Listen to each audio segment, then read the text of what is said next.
Muy bien, luego de esa escena que todos vimos y analizamos aquí en A la Medida, pues surgía la duda que qué debía pasar en cuanto a la continuidad o no de esta sesión. Hablemos legalmente, Fernando, lo que sucedió y por qué la Corte de Constitucionalidad ordenó entonces al Congreso reunirse, sesionar y continuar con esa sesión.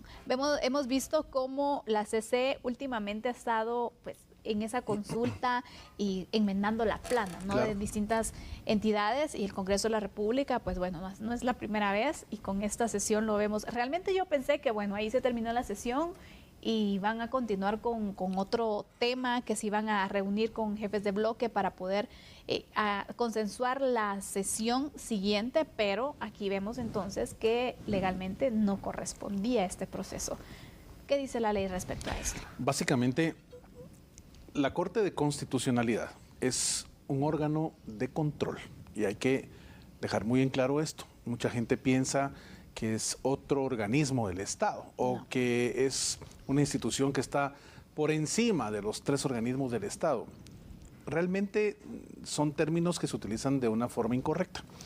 La Corte de Constitucionalidad es un órgano de control y tiene una materia específica sobre la cual debe versar su trabajo para que ese ámbito no se vea afectado por ninguna actitud de ninguna persona, que recordemos, ninguna persona individual o jurídica puede estar por encima de la ley. Y cuando se violenta la normativa jurídica, específicamente algo que tenga que ver con el orden constitucional, entonces la CC, la Corte de Constitucionalidad, entra inmediatamente, como decimos los guatemaltecos, a batear y genera esas resoluciones que vuelven a encaminar, pues de alguna manera, un procedimiento o un proceso que de alguna forma pues se torció y se fue por donde no tenía que irse.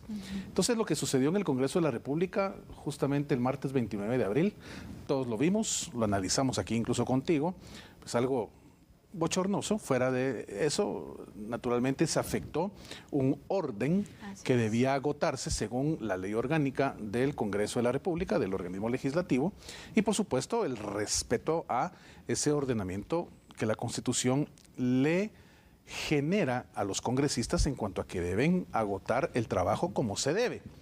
Al haberse roto esa línea de la normalidad en la sesión plenaria, pues obviamente se dio un procedimiento que no se logró cumplir a cabalidad como lo estipula la ley. Se presenta una acción de amparo, que básicamente no hay materia que no sea susceptible del amparo. Y en este caso, lo que presentan los diputados ante la Corte de Constitucionalidad fue una solicitud a través de ese amparo de reencauzar un procedimiento reclamado que no se cumplió, es decir, hubo incumplimiento en el mismo. Acá es donde la Corte de Constitucionalidad entonces analiza la solicitud planteada y pues establece que efectivamente no se cumple con ese procedimiento en cuanto a su cumplimiento, es decir, la sesión solemne llevada a cabo desde el inicio hasta el final como corresponde, sino que abruptamente se levantó la sesión, vámonos, porque aquí se están peleando, jalándose el pelo y eso no puede seguir así. Entonces le llama la atención y le vuelve a enmendar la plana, como tú bien lo indicaste, la Corte de Constitucionalidad al organismo legislativo y le indica, señores diputados, deben volver ustedes a continuar, reunirse y continuar con los puntos tratados en la sesión y no pueden terminarla de la manera abrupta como lo hicieron en esa ocasión.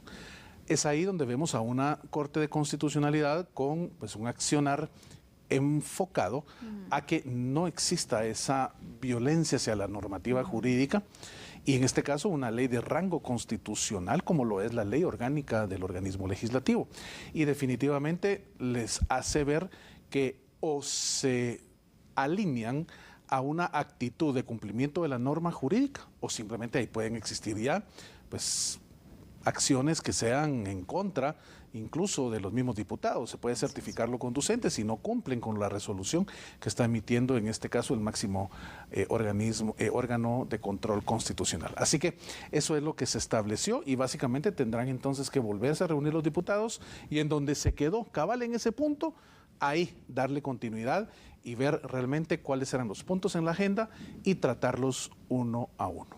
Que por cierto era la interpelación que se estaba teniendo. En este caso sabemos todo lo que ocurrió con este enfrentamiento entre estas dos diputadas y justo está en el tema de la interpelación. En el momento la Junta Directiva, el presidente del Congreso indica que pues no existía quórum para poder continuar y prácticamente se estaba entonces terminando la sesión. Ahí fue donde se dio esta situación porque muchos diputados querían que continuara la interpelación, que siguiera la sesión plenaria, porque decían, bueno, habemos muchos diputados, aquí el quórum está todavía completo, entonces no existe justificación para terminarla y no queremos terminarla. Y también se daba a conocer que algunos diputados estaban en el hemiciclo, pero no habían marcado asistencia, que ese es otro punto, ¿no? Claro. A veces vemos una gran cantidad de diputados, pero no es lo mismo llegar y sentarme o llegar a estar en el hemiciclo que llegar y marcarme asistencia, que eso es lo válido, porque recordemos que para todo proceso que se pueda aprobar en el Congreso, lo que vale es el tablero electrónico, que es lo que va a medir entonces la cantidad de diputados que están presentes, los que votan y todo. De esta forma es como se validan las decisiones en el Congreso. Entonces aquí hay una serie de situaciones que al final pues la Corte de Constitucionalidad, luego de esta acción de amparo, dice, bueno, aquí se da todo para que esta sesión continúe y no tiene por qué estar cambiando ni haciendo una nueva sesión, sino que darle continuidad a la que ya se estaba desarrollando, que por diversos factores, especialmente en tema de la pelea, aunque no lo menciona, claro, pero lo estamos entonces trayendo a colación acá, que fue uno de los puntos que hizo al final que se terminara esta sesión, pero en realidad tiene que continuar con la interpelación, que es uno de los puntos en los cuales se quedaron y que tienen que ir avanzando también durante esta legislatura. Así que es interesante, la verdad, el análisis que hace la CC. Creo que esta Corte de Constitucionalidad también ha tenido decisiones muy acertadas. Y eso también se resalta porque es importante tener esa interpretación de quienes deben velar por el estricto cumplimiento de la Constitución. Claro, y uno de los puntos también importantes es que la Corte de Constitucionalidad le solicitó al presidente del organismo legislativo, Nery Ramos, que rindiera un informe de lo que había acontecido en esa sesión.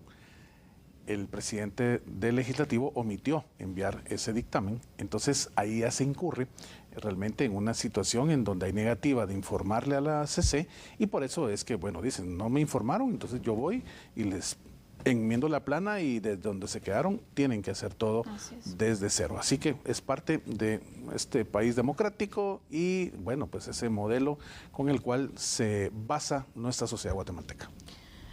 Así que vamos a estar siempre pendientes de esta información. Recuerde que el análisis aquí usted lo tiene de los diversos puntos que sobresalen en nuestro país. De momento finalizamos con este espacio. Fernando, muy buenas noches. Mañana pues continuamos y vamos ya en esa recta final para nuestro aniversario. Definitivamente que sí, Sandy Monroy. Qué gusto verte y compartir contigo espacio. Y definitivamente decirle a usted, amigo y amiga televidente, tenga la mejor de las noches, un excelente descanso y mañana martes que tenga un fabuloso día. Cuídese mucho. Vamos a la pausa, regresamos nosotros con información internacional.